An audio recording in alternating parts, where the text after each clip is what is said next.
Ate, pag gumaling na ako, sasay ulit tayo sa harap ni Papa, ha? Siyempre, ikaw ang partner ko lagi.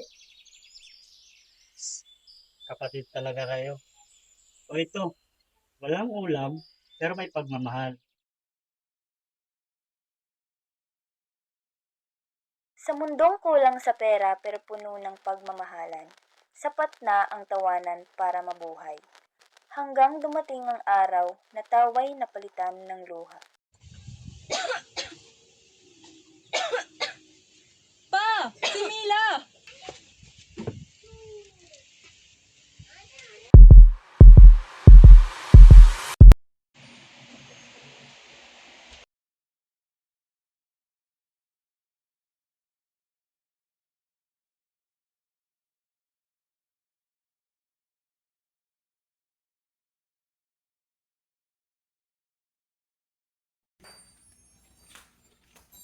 Pa, sabi ng doktor kailangan ng operahan si Mila. 30,000 pa ang kulang. Saan ko yun kukunin, Arya? Kahit tricycle ko, wala nang kita. Pwede naman tayong lumapit sa foundation o humingi ng tulong. Walang tutulong sa mahirap na tulad natin.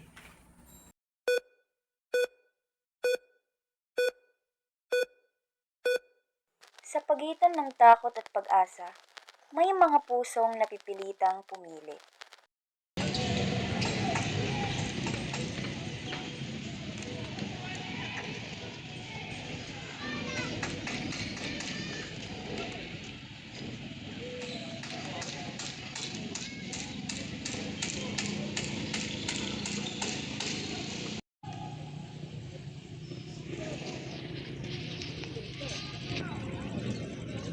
Panginoon, alam kong mali.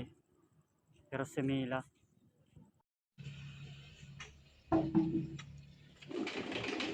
babae. Sir, cash po. Yes.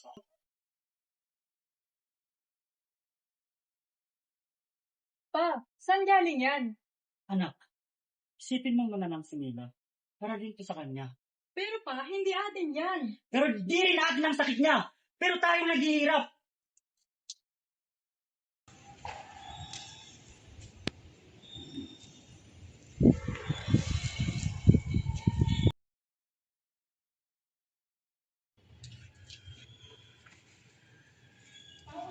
Father, nakita ko po ang pitaka ng iba sa tatay ko.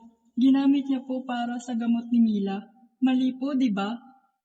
Anak, minsan sa pagitan ng tama at pag-ibig, parehong nasasaktan ng puso. Pero paano kung may mabubuhay dahil sa mali? Kung maling paraan ang ginagamit, hindi yung tunay na kabutihan. Ang kabutihan, anak, ay hindi lang sa gawa, kundi sa puso. Sir, kayo po ba si Leonardo de la Cruz? Ako nga. Kayo daw po ang nakapulot ng wallet ni Mrs. Lopez.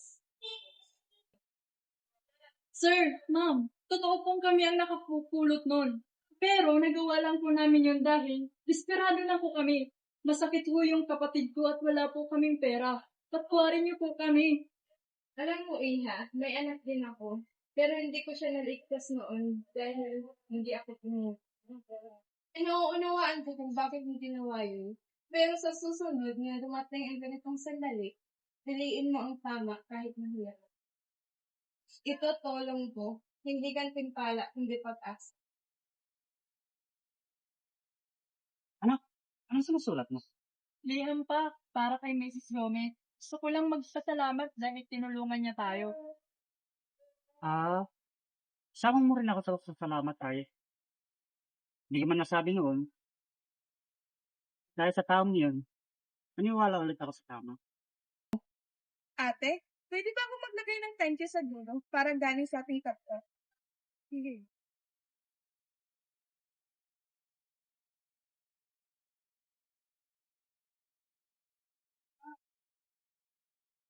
Pa, alam mo, dati galit ako sa sitwasyon natin. Pero ngayon naiintindihan ko na minsan, kailangan mo nang matakpan bago makakasuloy ng tama. Tama.